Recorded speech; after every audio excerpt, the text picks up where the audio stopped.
No niin, eli huomenta henkilökunta, eli hyvää päivää. Ja tänään muistetaan naiset ja herrat sitten laittaa myyntiennätykset ihan uusiksi uudelle levelille. Ja muistetaan antaa se 110% sinne puheluihin. Ja muistakaa seurata sitä spiikkiä, se on vitu hyvä. Janne on kirjoittanut sitä spiikkiä, se on vitu hyvä spiikki. Sillä mennään eikä lähdetä soveltamaan sinne omia juttuja. Ja muistetaan closeaminen on kaikki ABC. Ja niitä kauppoja closeataan ja hymyilette sinne luureihin, että asiakas kuulee sen. Ja kelaatte ne kaupat maaliin ja sitten viivaa tauluun. No niin, hyvä jengi, hyvä meidän jengi, hyvä tsemppi päälle ja sitten...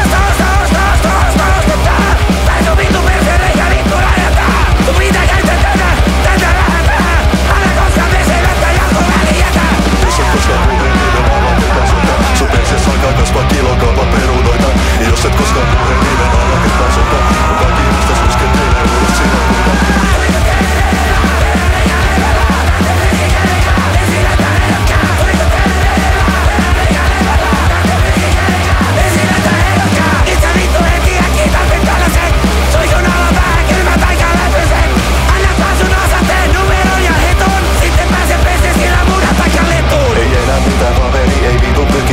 Tää helpottaa sun päivittäistä kakakykimistä. Ei enää mitään paperi, ei perse pykimistä. Tai jos joku erottaa mut vittu elämistä.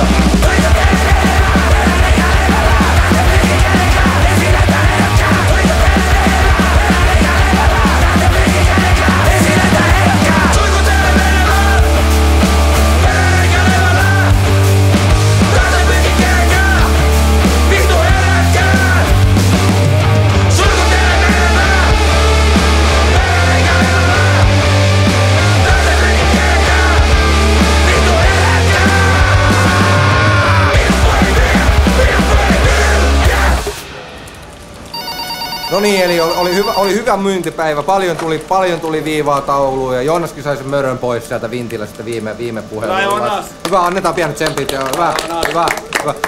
Mitäs niin nyt otetaan vielä kertauksena tähän sieltä Petteri, mitä me myydään? Pillupuhelimia.